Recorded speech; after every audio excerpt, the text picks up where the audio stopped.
Hello, hello, hello, and welcome back to the Premier Chelsea, your source for all things Premier League, but starting with Chelsea first. Coming to you on your speakers and headsets. Good morning, good afternoon, good evening. I'm one of your hosts, Jackie. I'm here obviously with my other host, Rahul, but today we're joined by Feroze Ali, I think a name known by a lot of the Chelsea community. Feroze, welcome back to the podcast. Thank you guys for having me. Really appreciate it. It's been quick succession. We get to talk to you. We saw you in preseason. I think we'll jump into that few minutes, but let me pass it to Rahul to say hello as well. Welcome back, Feroze. The last time we spoke, we were doing a season review. So this time around, we're doing a preview, and there's a lot to look forward to. But I'm glad to have you back on. But I can't get started and get into the episode without talking about our DC shenanigans. So for those that don't know, we connected, Feroze, myself, and Jackie connected in DC for the final PL Summer Series game. And I'll let Feroze put it in his words how that went. Oh, guys. First of all, thank you for having me once again. And it's crazy because it's been a week already. Time just flew by, and obviously, it was like such a last minute thing for me.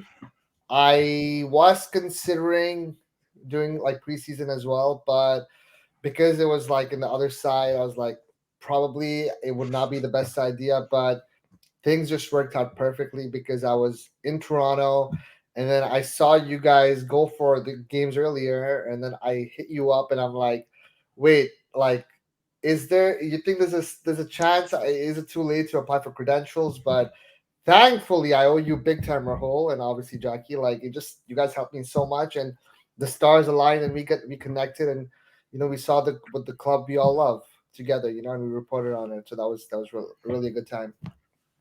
Yeah, no, definitely. Jackie and I were going to be there, but having you join us was honestly a pleasant surprise and something that we hadn't planned for, but we just rolled with it. And we kept telling you we used to watch your videos growing up. I put that in quotes. And to have you sitting next to us or just interacting with us was great. So I'm glad it worked out. And as you said, the stars aligned like they usually do in Chelsea's case. 100%. Um, but let's move on. It's almost the new season, guys. It's coming up. We've endured a lot of pain last season. We've put that in the past, and we go look forward with a lot of optimism. So, before we get into the outlook for our season, I'll just run through some of the high level summary from last season. So, our worst finish in a very recent memory, at least. 12th place, 11 wins, 11 draws, 16 losses, 44 points. 38 goals scored in 38 games. I guess a goal a game isn't bad, but when you concede 47, that's not good. So that's from last season. We've had some incomings, transfer incomings: Nicholas Jackson and Kunku, Axel Disasi, Robert Sanchez, and a lot more, a few more to come. But we'll touch on that in a second. Outgoings: N'Golo Kante, Koulibaly, Havertz, Mason Mount. Pulisic, I have to take a breath here. RLC, Mendy, Kovacic, and then the loans for João Felix and Zakaria ending. So a lot of movement, a lot of changes. We were lucky enough to watch some of the new players in person. Preseason wins against Wrexham, Brighton, Fulham, and a draw against Newcastle and Dortmund, and we won the PL Summer Series. So that brings us to the first Premier League game of the season with Liverpool at home. But Jackie, I'll come to you. What are your thoughts going into this season? What are you Liverpool is playing. What are you thinking? What are you expecting? Are you going in with many expectations at all? First of all, you did a great job summarizing last season. I think I try to avoid talking about it. It's like a nightmare that I don't want to relive, but every so often I get reminded of what last season was. I'm excited. I think I'm excited for Liverpool. I'm not excited to a point where I'm blind and I think we're going to go steamroll them, right? But I'm excited because of what we saw in preseason. I think interacting with Mauricio Pochettino as well, I'll be the first to raise my hand. When he was appointed, I was skeptical. I think maybe that's the best word to use, but he's saying the right things. He's doing the right things. His football style that he's implemented on the 22-23 folks that we've seen so far is exciting to watch. I think you outlined the 38 goals scored and you said in 38 games, but there were FA Cup games in there. There was Champions League game in there. So maybe 50 games and we scored 38 goals. But no, we scored a ton of goals in preseason. We've looked exciting. Some of the players we've signed that you mentioned are quality players that we were missing last season. Obviously, we talked about Malagusto a lot so far, having a good quality backup. I think that's just going to be important for the season. So I'm excited, guys. I'm really excited. Yeah, and that's what we have to feel, right? Excitement, because we've suffered last season, even the season before that, losing 2 cup finals. Feroze, are you feeling the excitement? Are you a little more skeptical, like Jackie said he was when Pochettino first came in, or has this preseason shown you enough with tactics, with the players, that there is optimism and there is something to look forward to? Now, usually I'm super optimistic, and I wanted Pochettino actually since like 2018, 2019. I love the guy despite his first connections. I just feel like, we keep hearing this word aura. He just has that about him. He says the right things. The mood seems perfect, and you just see the determination and the willingness to back the team, whether it's a preseason friendly or not. He fight for the club, which is what we lacked under our other manager, not Lampard, but I think Graham Potter. He just seems so like, yeah, whatever happens, happens. This is just a job. But Pochettino, he's saying everything that needs to be said, and along with the fact that like our youngsters that we got in the transfer window, they're shining, and everything is just clicking, connecting. Obviously, bar the awful news that came out today, but I am still very optimistic about everything. And I don't think it can get any worse than last season, right? So I'm generally really optimistic about this entire situation. Yeah, and I like that you brought up the negative news from today, but stayed away from sharing exactly what is, and we'll get to it in a second. Mhm. But 3 competitions, Jackie: Premier League, Carabao Cup, FA Cup, no Europe this season. Does that allow Pochettino to work with the players and give them his way of doing things and his way of playing the game on the pitch? Because we've seen it with Conte, and we always make references back to that season where Conte comes in, no European football, and we go and do what we do by winning the league. But is it fair to compare it to that season? Because that was a whole different team, whole different setup, and this is a completely different Chelsea team, even from a year ago. I think you can draw some similarities, right? And I think it's important to note that we all want to be in Europe. I think I can speak for every Chelsea fan.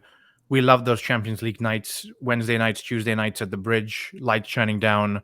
We want to have an exciting game where we see the flags waving and the fans are excited and happy for the day. But it could be beneficial to not have that distraction of Europe. And if we're led to believe what the ownership has done, which is incentivize our players, meaning if they don't have the same salary base that they used to, I'm expecting him to play a little bit better in the Premier League to kind of finish higher in the Premier League. And again, I don't want to get ahead of myself. I'm trying to contain my excitement, but I want to see them give it their all to finish in their top 4 so we can be in Champions League next year. But no, it is a good opportunity for Pochettino to say, I don't have to play midweek most of the time. Obviously, there'll be a couple of cup games.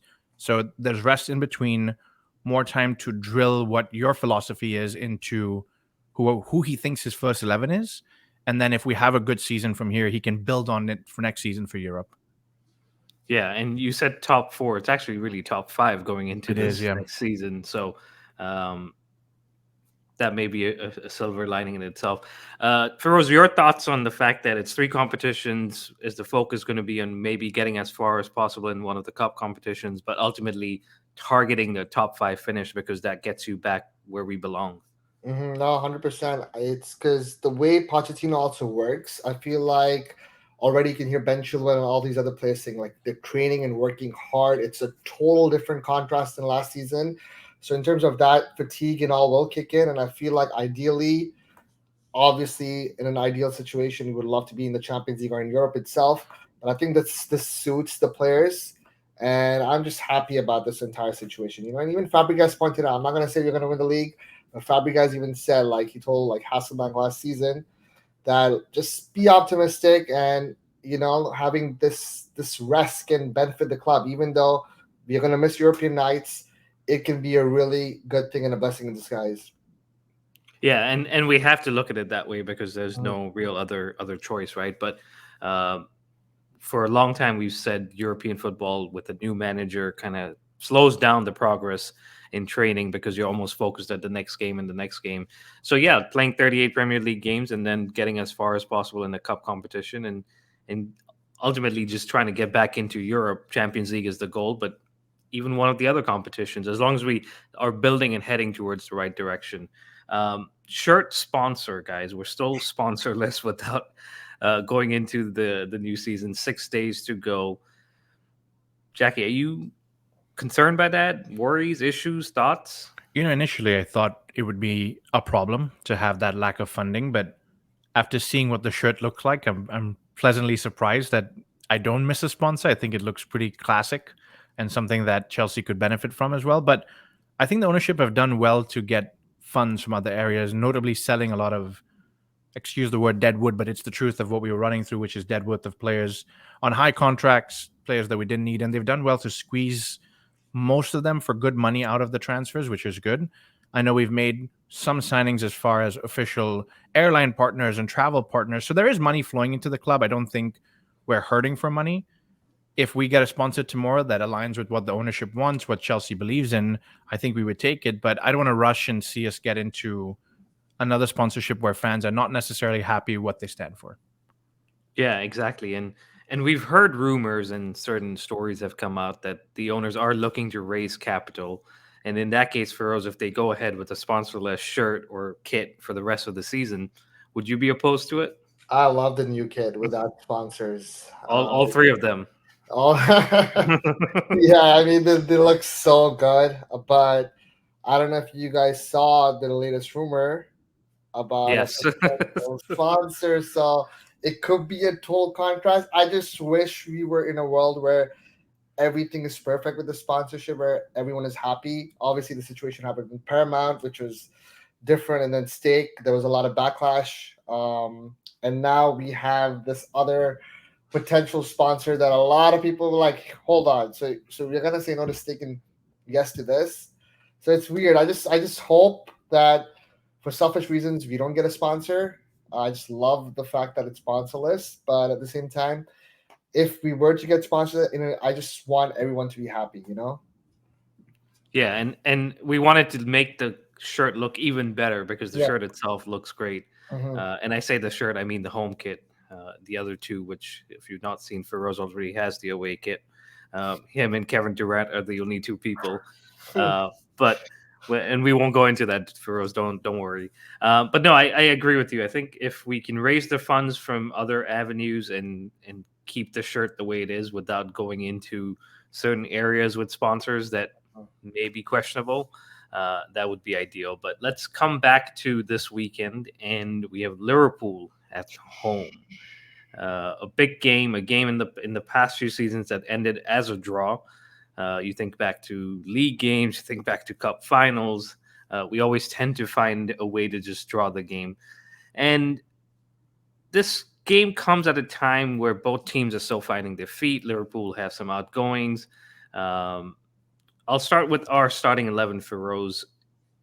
What are you expecting? Kepa plays in goal. Are you expecting Robert Sanchez to come in? He's just come in. Now, I think we're gonna stick with Kepa because obviously he was there for the entire preseason. I think Sanchez, if he would have come in earlier, he would have been a starter because I don't rate him that highly. I just feel like goalkeepers that are tall, it just gives me more confidence. I know that sounds horrible, but especially like even though Kepa was decent last season, there were a lot of howlers that you just cannot have that for a position like that, right? I think the starting 11 is going to look similar to last game, but maybe I guess Modric might now take Nkuku's. I don't know this whole Nkuku situation because obviously our recent signings in preseason they look sharp, but the main excitement was for Nkuku, and now that news is just horrible. So I don't know what's going to happen regarding that, but I feel like Pochettino has his 11 decided already.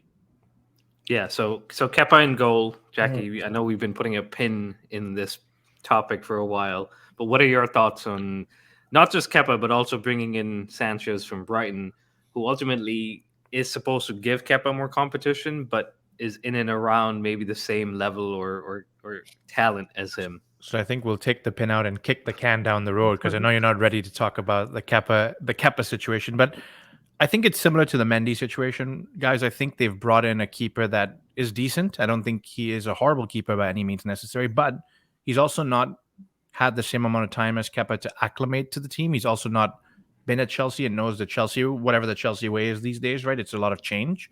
But I think he sticks with him, gives him the opportunity to show that don't make mistakes, play the football the way we know how to play it, and you will be the number one. This is just kind of a warning sign, in my opinion. Now, if Kepa does similar things to what Feroze is describing, which is a howler or lets a ball in or is bad with his feet, you best believe that there's going to be Sanchez right down his neck saying, let me get that spot. And it will happen at some point, I think, especially in cup games, or if there's an injury, Sanchez might come in and say, I'm going to make this my number one. But you want that. You want two quality goalkeepers that can fight for number one and put pressure on each other. But for now, Kepa's the number one. You said two quality goalkeepers. I'm not gonna say anything further. Is this almost Kepa's last opportunity, because he's had a run in? He came in 2018 as the first choice. He did decent first season, but it's then gone downhill. He had a resurgence under Potter early last season, and then it's been shaky. Is this really his last opportunity at Chelsea?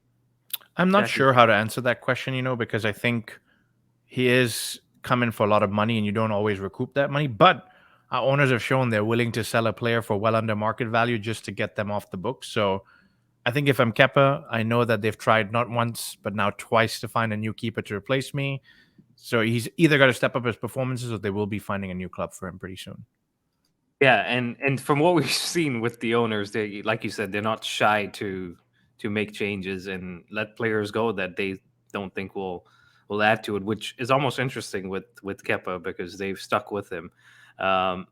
Let's move on to right back, and I expect some debate here. 𝐥𝐤𝐤𝐤, first choice for every Chelsea fan, but Malo Gusto, Feroze, has come in. Jackie and I have been very impressed with him, and almost see him as someone that allows James to be in a different position. But who starts in this game at right back? No, it has to be our captain. It's crazy because I was gonna ask that in the press conference, right, regarding like how good Reece is and how good Gusto is, and then maybe Reece can resort to his original position in midfield just in case we don't get 𝐾𝐨𝐧'𝐭 or something. But I guess competition is healthy and this is good.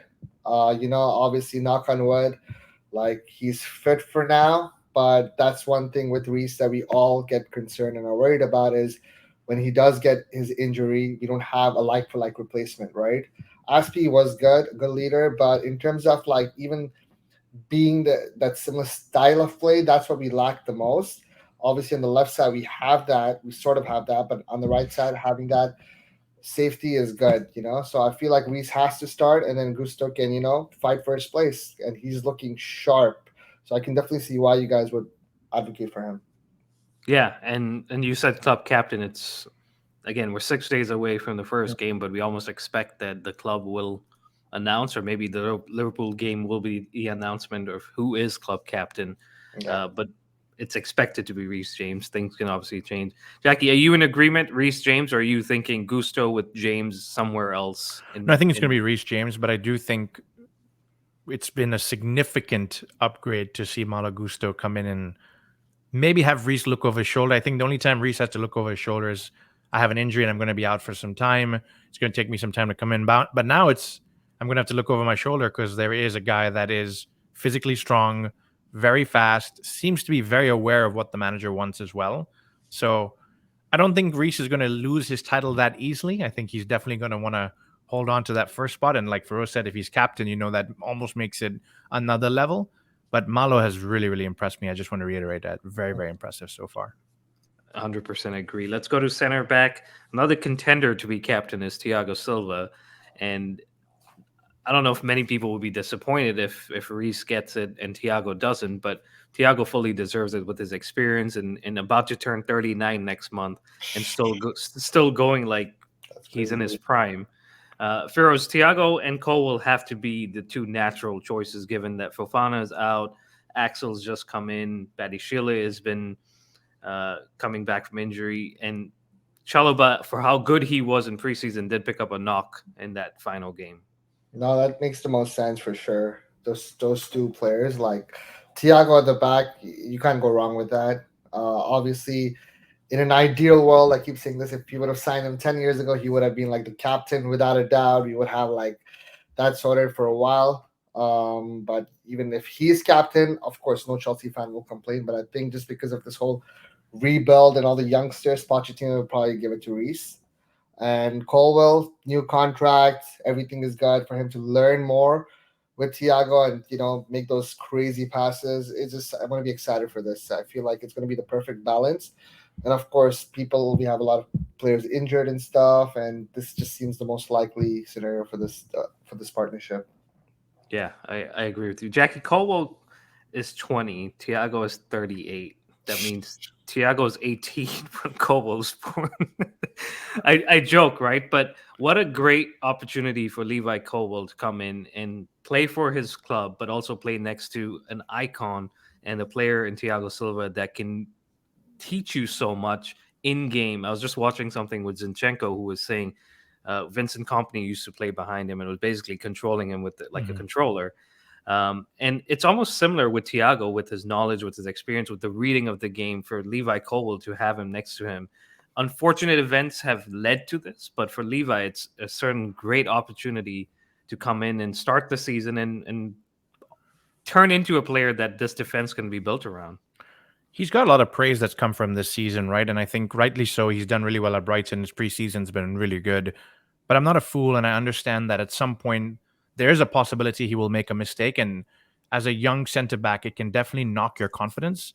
But who better next to you than 39-year-old Champions League winner, been there, done that, to pick you up and say, listen, those things happen. In fact, in my first ever game in Chelsea, I made a mistake and I bounced right back, and look what that led to be, right? So I think it's a lovely partnership forming there.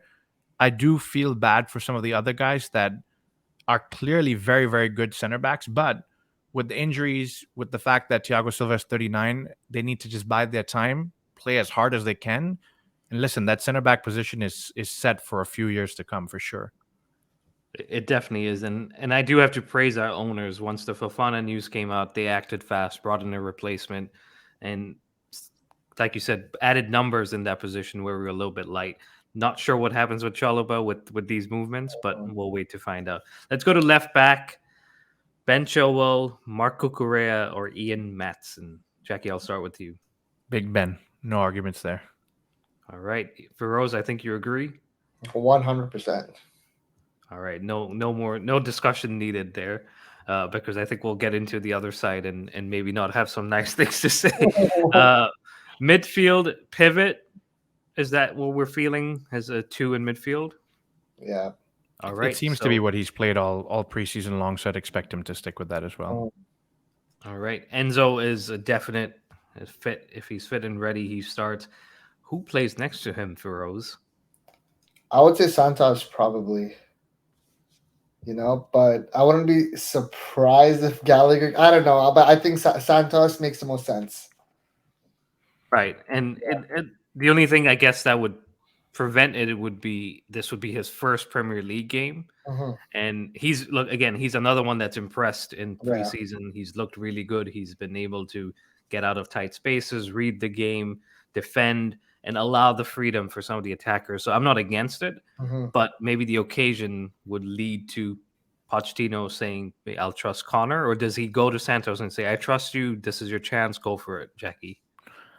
I differ a little bit from Feroze. I think that he will go with Conor Gallagher, and I think you've outlined the reasons why he will go with Conor Gallagher. I would like to add that Conor Gallagher has also impressed me this preseason. He is, for lack of a better word, a pressing merchant. I think you see him cover ground, close down a goalkeeper, and then cover ground right back to go make a defensive tackle. And guys, that's not his natural position. We know he likes to play slightly differently, but he's clearly absorbing what he's being asked to do, and he's doing it very well. I will say, Rahul, you've said at times he can be a little bit like a bull in a china shop, but I think he will refine that side of his game. But I think the beauty of it is you can take that pressure off of Santos and bring him in the 65, 70th minute, and maybe we can watch him ping those balls around or bring his calmness to a game that might need it later on in the time. But I think he will stick with Connor to start with. I think they'll both play, Santos and Connor, with obviously Enzo, but Connor a little bit further ahead just to close down the defense and avoid Liverpool getting on the ball and trying to build out from the back. But Let's go to the left wing. We have Feroze's favorite player, Raheem Sterling, Mudryk, Ian Maatsen as the three choices. Feroze, I see you laughing. I think I know your answer, but I'm going to ask you anyway. Who are you playing on that left wing? I mean, Raheem is just too good. To drop him will be like a shame. But I think Mudryk's pace is just perfect for this game. I think he's really confident right now, and I think he's gonna get the nod. He needs these minutes. Obviously there've been a lot of times last season where he showed flashes and glimpses, but it just seemed like once again, like we kept benching him here and there, or he was unlucky. He needed more confidence from his manager. I think he's gonna get the nod on the left side, even though it pains me to see Raheem on the bench. For the listeners, I have to tell you, this is a point of contention between Feroze and I because he's a big Raheem Sterling fan and I'm not.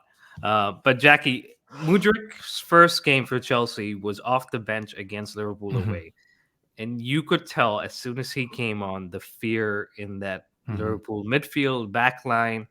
Milner was getting skinned for fun. He's not there. Obviously, Trent is most likely going to be playing on that right side. This just seems like the perfect opportunity to let Mudryk play, run in behind in that high line, and get a goal and start off the season on a high. It really seems like the right time to put him in there, but I'm worried because the last preseason game and the one before, I didn't see him get a lot of minutes. In fact, against Brighton, I believe he didn't even, sorry, not Brighton, against Fulham, I didn't even see him come on. So maybe Poch is saving him, letting him have his energy, but I'm wondering if he may not start this game. But if you ask me my personal opinion, he should. I think he'll also give something for Trent to think about and maybe nullify Trent's attacking because he's going to be worried about Mudryk's pace. So I would go with him 100% if I was the manager. You thinking Ian might be the other choice because of how many minutes he's played in preseason? So I defer a little bit. I think Ian might come in on the right wing, and this correlates directly to the question I asked Pochettino, where does he see Ian's long-term future? And he said he can play anywhere in that attacking lineup. And we saw him a couple of times on the right side, and we wondered what was going on. But maybe he favors the inverted winger, coming in, cutting in on the left foot. And we did see Maatsen get a couple of goals in preseason, and he looks like he's got a finish on him as well. All right, so you've answered my question for the right as well. Feroze, I'm coming back to you again. Raheem on the right? I don't know. I generally think it's going to be Ian as well. Raheem, I feel like he has a lot of respect. We joke around and a lot of times on social media, especially I joke about Raheem a lot, but he's just been so atrocious. Let's be real. And I feel like Pochettino is someone who gives players a chance, and if they don't perform, he's going to bench them. Simple as. So I think Ian will probably get the nod. I'm hoping at least he deserves it. He does, and he's had a great preseason. I think you're spot on about Raheem for how good all these youngsters have been. As a senior player, Sterling just hasn't performed in preseason, and he needs to step up. He needs to be that example for the younger guys. He needs to almost put the team on his back and say, I'll be the guy that takes you forward, but you can support me and be there for me as well. But he just hasn't done that, and that's what's disappointing. So I agree. I think Ian on that right. Who plays in behind the striker? I know it would have been Nkunku, and now that we're talking about him, he has injured his knee. Sounds like his MCL, which would require surgery and is going to be out for a few months. Unfortunate because he was another one that was having a great preseason. But in the absence of Nkunku, Jackie, who plays? I was thinking Connor in that position, but Carney, Chukwuemeka could be an option. Pochettino could come up with a whole different option. 𝐶𝐨𝐲 could come in too. But who do you think plays? Yes, I'm glad you answered yours first because I think Connor is a good shout for that position. And you described it well. Pressing, closing down Liverpool's midfield, very, very important. I think he might go with Carney Chukwuemeka, in my opinion. I think he got a lot of minutes in preseason. We talked about maybe the occasion getting to Santos, right? But Carney's had a full Premier League season under his belt. Yes, it was a wild one. Yes, there was a lot of turmoil, but he was there for it. He got a few minutes. So I think Carney's the natural fit. I will throw in a wild card here. I think he does play Raheem Sterling on the right side. You might see an Ian Maatsen coming in the middle because we saw that a couple of times in the preseason. So it's up in the air, but if it was me, I would go with Carney Chukwuemeka in the middle. All right, Feroze, what do you think? Connor, Yeah. Carney. Jackie Nillen, and so did you. It'll be one of those situations. I think if obviously Connor comes and we can even go to like a 4-3-3 almost. Right, exactly. And then or maybe Matson can play in the middle and you can have Raheem on the right. That this could it's such a horrible discussion this though, because we never never imagined like anyone would like replace obviously and Cuckoo, but it is what it is, and I think Right. we will be okay, but I think most likely it'll be Connor and Santos alongside Enzo. Yeah, I agree with you. And up front, sounds like there's only one option, and it's Nicholas Jackson, who's had a great preseason. And it's interesting because we said a great preseason for a lot of these players, Yeah. but Nicholas Jackson really surprised and stood out for a player that was really unknown amongst a lot of the fans. Comes in, has performed link up play, runs, scoring, and so I don't even think that's a question. But Now the Lukaku? We don't talk about that donkey here. Listen, Feroze, I asked Rahul last episode, I think maybe, or the one before. Jackson has looked brilliant. I think he's been really, really different as far as number 9s go. Do you think he's going to pull on the number 9 shirt, or is he going to stay far away from that number? Ooh, I think he's not gonna take the number. Yeah, I don't think he is, don't. yeah. Don't go for it. Don't risk it. Do not do that. Everything is going well. I think every Chelsea fan is hoping he stays away from the number 9, so we'll see how that plays out. But Rahul, you think Honestly, let Lukaku take that number 9 with him, and let's just retire that number from this club's history. Agreed. But let's talk about we're talking about numbers. Let's talk about scores and goal predictions. Jackie, what are you predicting? First game of the season at home. Start off well. You have a few more other games coming that are winnable, and you can kind of set the tone for the rest of the season. I would love for us to win this game, especially in recent times with Liverpool. It's mostly been draws, or we've not had the opportunity to win these games. I would love to get a 1-0 win, play well, defend well. Maybe Nico Jackson comes in. Maybe it's Ian Matson with a cheeky goal. Maybe Mudryk does something fancy, but a 1-0 would be ideal for me. But if not, I'll take the draw. I wouldn't be too greedy for the first game of the season. All right. Feroze?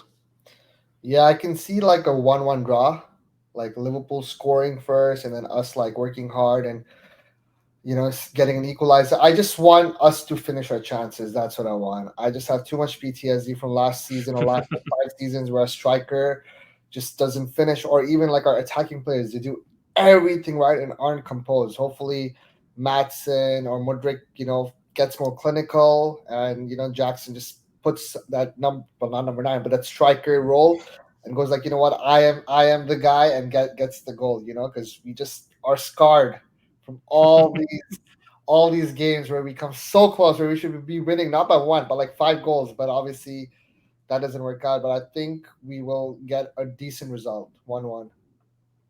All right, I'm gonna go for 2-1 to Chelsea. I think we can do it, and that's also down to the fact that Liverpool are still figuring out their midfield. They're figuring out how to integrate the new players. McAllister, I think, was dribbled by 5 times in one half. So, and Enzo knows him better than anyone else. I'm just gonna stop there. So 2-1 to Chelsea. Let's start off with the win. Let's kind of erase the last season. Start off fresh. And then we go into West Ham away, Luton at home, Forest at home, and Bournemouth away. So again, no disrespect to any of these teams, but if we can get the win in this first game, we should put a good run of results together and go into that international break in September with a few good results and points.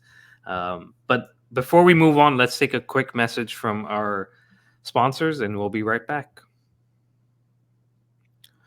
All right, guys, welcome back. And now we'll go into doing a top 6 prediction. So we've kind of predicted Chelsea's game. We've predicted how we feel this season should go, but let's put our mouths where our money is, or the other way around. Feroze, is Man City doing a 4-peat, or is someone in this league dethroning them? Nah, City are gonna get it again. Yeah, even with Gundogan leaving, Mahrez leaving, Kyle Walker most likely leaving. I know. I still think City are gonna. They're just way too strong. Even though they lost these quality players, and obviously they lost the Community Shield. a trophy that You, you mean the Champions League in North London? Arsenal, yeah. Obviously that's such a big loss, but I still think they're gonna bounce back and get the fourth. If it's not Chelsea, I just want like City, obviously out of the remaining clubs to win, and I think they're just strong with Pep being confident and Holland being like some ridiculous player that like we should have obviously had, but that's a whole different discussion. I just think like they're really strong, have experience, and they will win the league again. Unfortunately for us. All right, Jackie, what do you think? City won everything last season, so they Mhm. have to play the Super Cup. They have to travel away for the Club World Cup. They obviously are back in the Premier League, Champions League, all the Mm. domestic competitions. Does that change your mind a little bit, or are you also in the same camp as Feroze? Yeah, I'm in the same camp. I think I look at the signings they've made. Jasko Guardiola, I think, is a fantastic player. We were linked with last year as well. I think 100 odd million for him is incredible for a defender. And Pep's changed slightly to not necessarily wanting attacking fullbacks. He's playing through the middle, which is good. And speaking of the middle, he picked up Mateo Kovacic, who better in the midfield to carry the ball in the middle. I don't think there's anybody better at dribbling and carrying the ball from the middle of the park. And Feroz has already talked about that robot up front that can just score for fun. 50 something goals last season. I think it's ridiculous. So I think, yes, they have other competitions. Sure, they're going to want to win them, but maybe they take the foot off the gas in the Carling Cup and the FA Cup. But the others, I think they still have enough quality and depth to do it. And we have to say that our predictions are coming before the end of the transfer window, so City could go out and pick up a couple more players and just re-strengthen their squad. Not that it's a weak squad anyway, but I do agree. I think City to win the league as well. But in second place, Jackie, I'll come to you. Are we going to see Arsenal retain that second spot? Are we going to see United come through? Chelsea, Liverpool, Newcastle United. There's so many names, right? So, what are you thinking for that second spot? I think it might be Man United this time around. I think they fell short last time because of some issues that they clearly took care of. I think Arsenal have made some decent signings, but not maybe the signings I think they needed. And adding Champions League to the squad, while we can say that it may not distract a Manchester City who's been there and done that for 10 years in a row, for an Arsenal coming back to the Champions League after so long, that will be distracting. So I think Man United might pip them to a level up and go second. And so you're impressed with United summer so far with Mason Mount coming in, Onana coming in, Hoyland, is that the right way to say it? Yeah, I think they've signed the type of player that they've been looking for a while. I can't say they're going to be successful till it starts because obviously so far I haven't seen enough from Mason Mount. Onana has had a couple of howlers so far, but again, you're integrating in preseason. Some of these players take a little longer to kick off. I don't think Hoyland has even made his debut yet, so they've signed the right profile of player. The manager they have is seeming to be the right guy to stir the ship back on target. So I think he can squeeze them into that second spot. All right, Feroz, what do you think? United for you or someone else?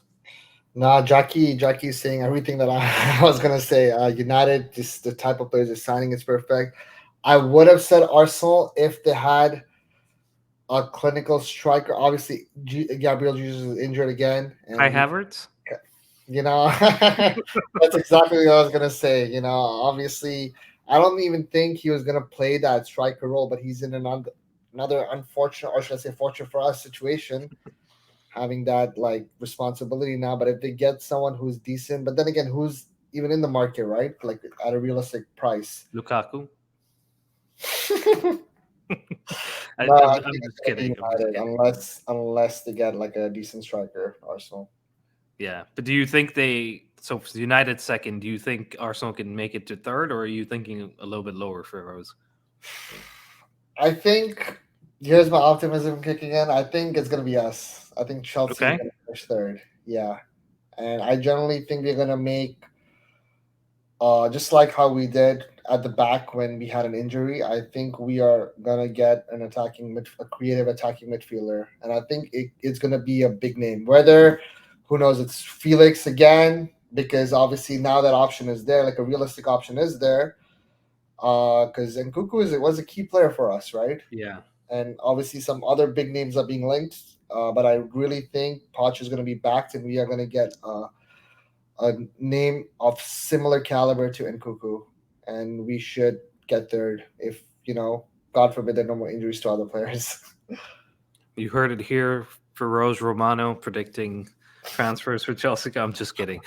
Jackie, what do you think for third? Are you thinking Chelsea? Are we thinking Arsenal? Are we thinking Liverpool?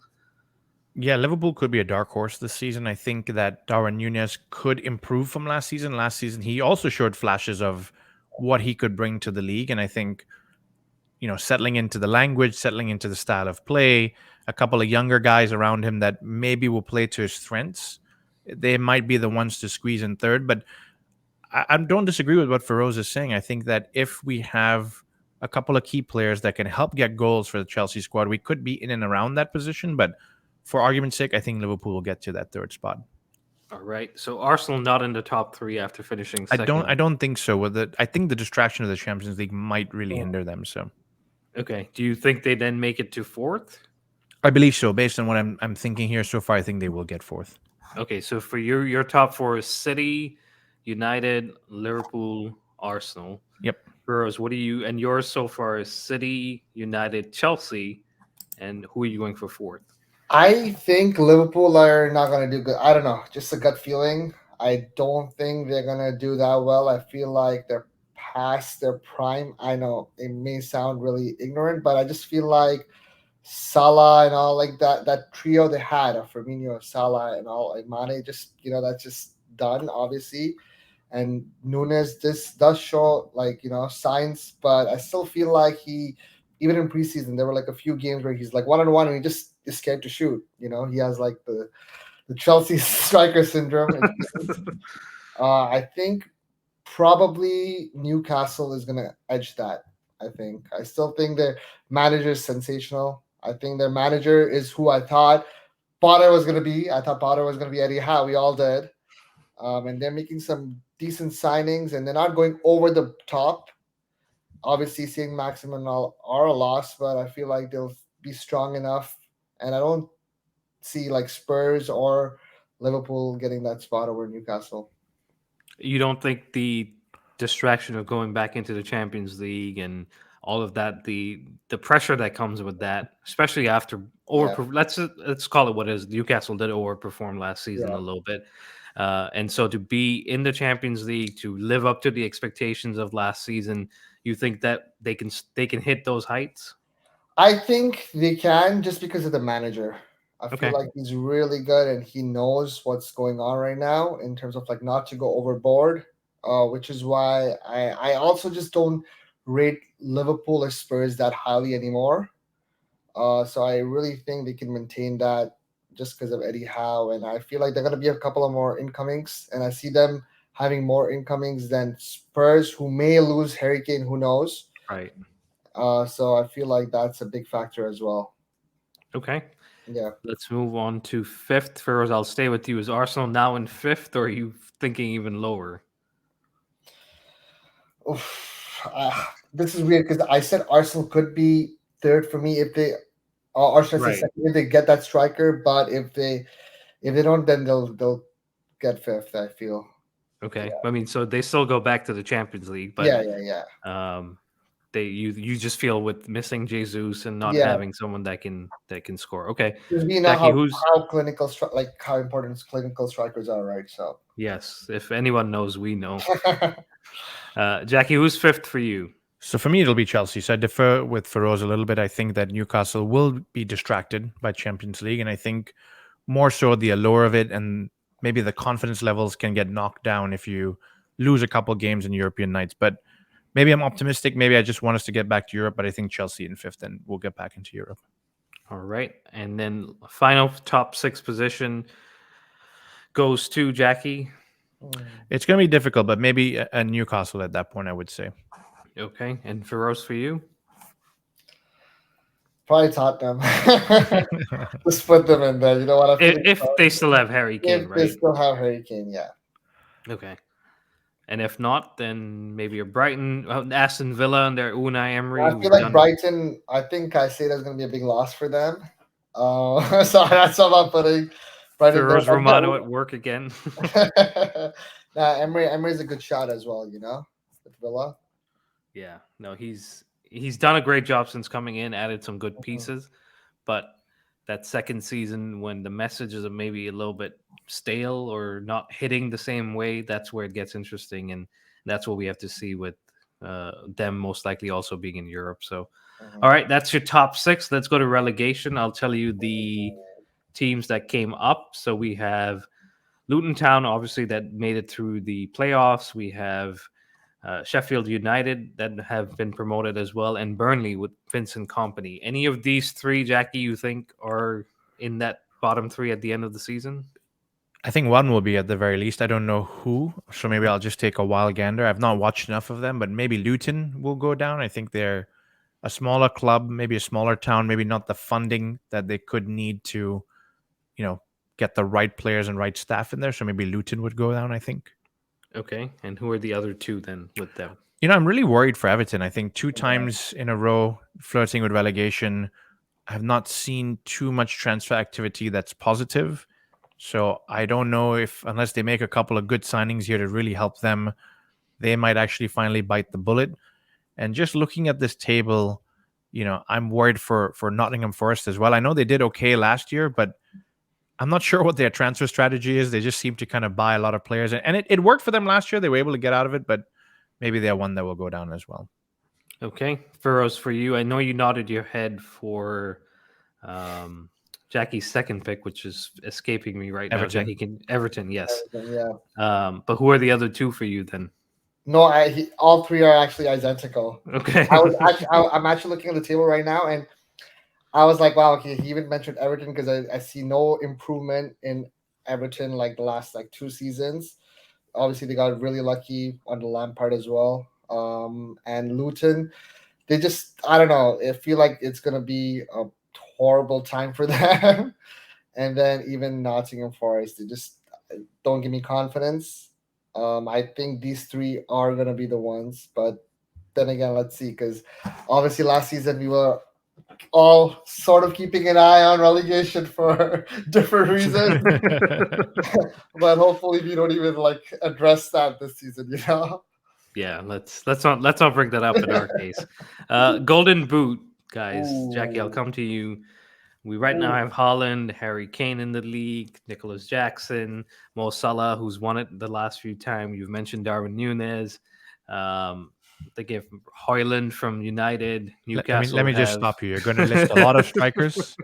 It doesn't matter who you keep listing. It's going to be Erling Haaland again.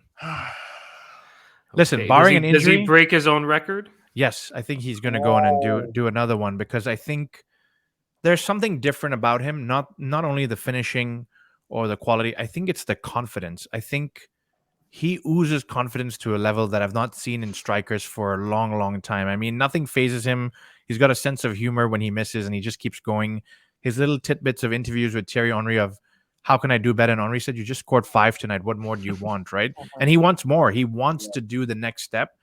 I think that Man City are also allowing certain players to leave who are not hungry, and he is hungry. He wants to win a couple more big trophies. I don't know what more they need to win at this point in time, but he's going to be the Golden Boot winner for me. All right, Feroze, you want to go with someone different? No. Can I ask a question? Who do you think is going to be the second highest scorer? Kane or? It depends if Kane is going to stay with the Premier League, but I expect Mohamed Salah to come back and have a better season. But don't count out Jackson, guys. If he doesn't wear that number 9, don't count out Jackson. I like that answer. So Jackson, don't wear number 9.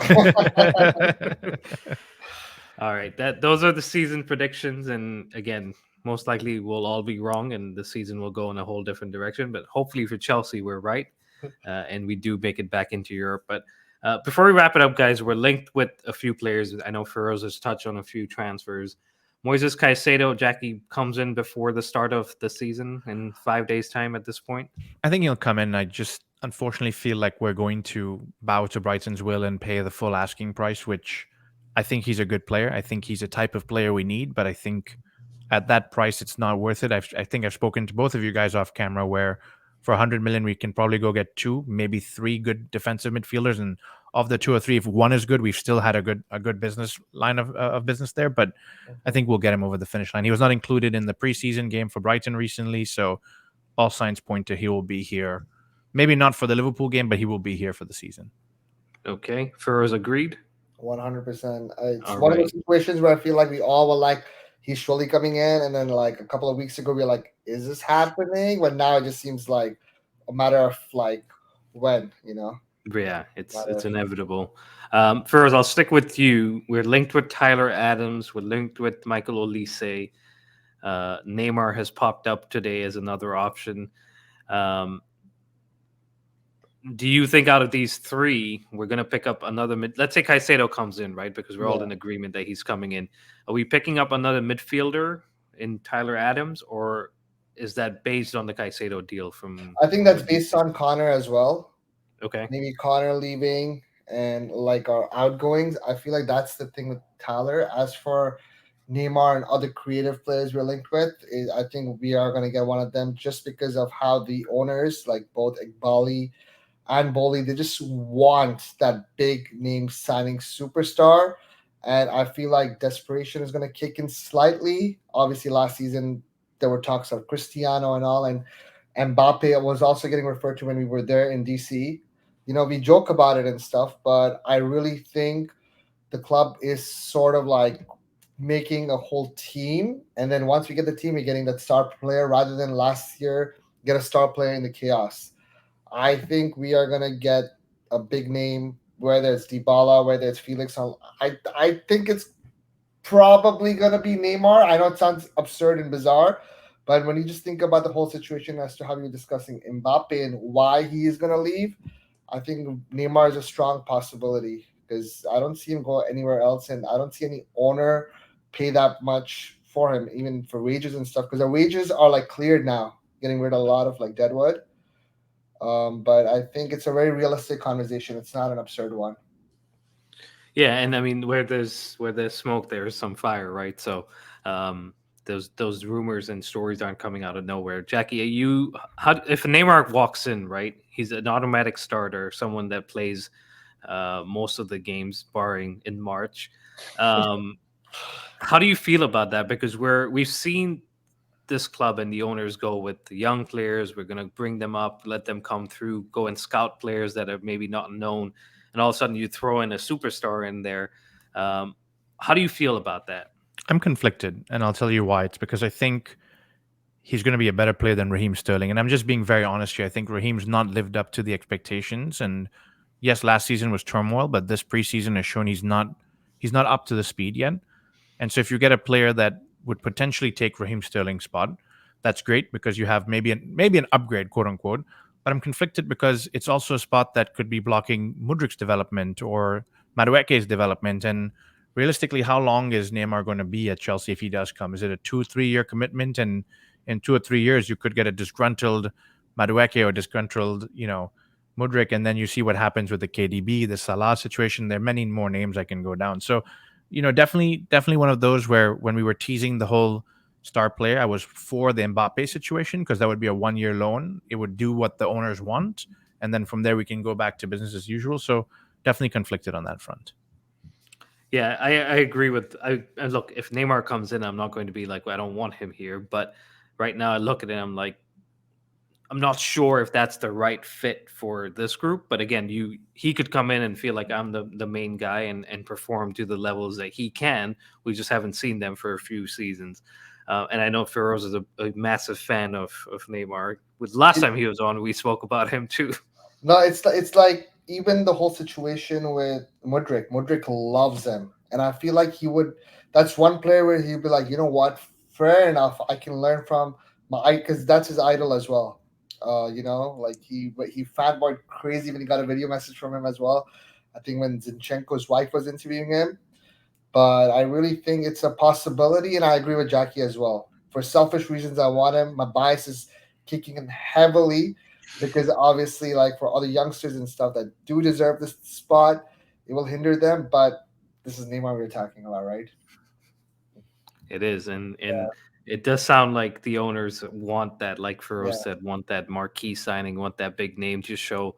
Not that the world is ever questioning our owners with how much we've spent, but I think they just want the world to know that we mean business. And Yeah. and it's something that Pochettino has to agree to. And it seems like from what we've read and seen that they are listening to him and want his input on certain transfers and players that are coming in, which is great. So we'll leave it at that, guys. The season is upon us. We're a few days away, and if you haven't joined our fantasy league and play along, and we'll see where Jackie and I end up. Usually we're somewhere down there fighting relegation ourselves, but I know a lot of the others have fun. But Feroze, thanks for jumping on. Any parting thoughts from you, my friend? No, I'm excited for this and pleasure. It's been a pleasure. Thank you for having me. You guys are awesome. It's good to meet in DC, and I hope to do more. And hopefully, we all in a few months look at this and go like, "Wow, how right were we?" You know? For Chelsea. Yes, yes, 100%. For Chelsea, for sure. Jackie, any thoughts from you? Yeah, listen, I love that we get to communicate with you, Feroze, and it's nice to see, the ideas we share and the passion we share for Chelsea. And I'll share one more thing. I think Feroze said something in the preseason tour, which is important. Rahul, you and I have seen this since we've been doing this podcast. The Chelsea community is very, very strong. I think everybody together online, in person, we come together. We all want the same thing at the end of the day, which is Chelsea to win, Chelsea to go forward and, get a couple more trophies. But listen, we're building something here. It's going to be interesting. We have to show our support and go for it. But listen, games is a few days away. I'm super duper excited. Few days away, and then 10 months of up and down and roller coasters. Don't end it that way. Don't end it that way. No, I'm just saying it's an exciting time, right? And Yeah. and we're due for a good season. So hopefully this is it. Fingers crossed. But that wraps it up, guys. Thank you very much for listening. Please continue to subscribe, like, and follow us. It's at the Premier Chels on all podcast providers, Instagram, and on Twitter. It's at Premier Chels, or X now. And Feroze can be found at Feroze17. And please stay tuned. We'll be back with a new episode. But until then, stay safe and up the Chels.